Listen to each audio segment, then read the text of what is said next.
Тэгээ өндөр гэгээн бол маш одоо алсын хараатай ийм хүн.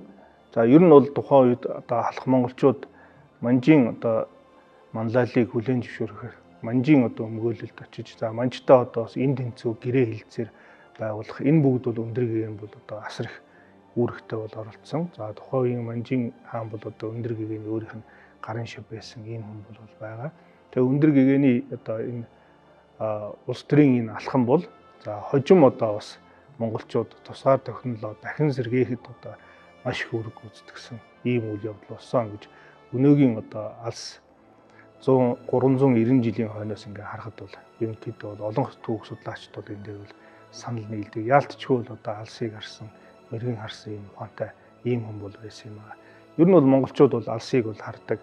Монголын үлгэр домог туйлс дээр хүртэл бол 20 жилийн цаатгыг харж олмоо дохов 40 жилийн цаатгыг харж олмоо чангалга удирсан ийм хэлцүүгүүд бол байдаг шүү дээ. Тийм яг энэтэй адилхан өндөр гэгээн бол үнэхээр 300-400 жилийн цаатгыг харж бол одоо улс төрийн нүүдэл хийсэн нь бол одоо өнөөгийн бидний одоо тусгаар технологиг одоо дахин сэргээн манд болгоход бол өндөр гэгээний оруулсан хувь нэмэр бол бас байгаа л гэж ингэж бид нар бол үзэж байгаа.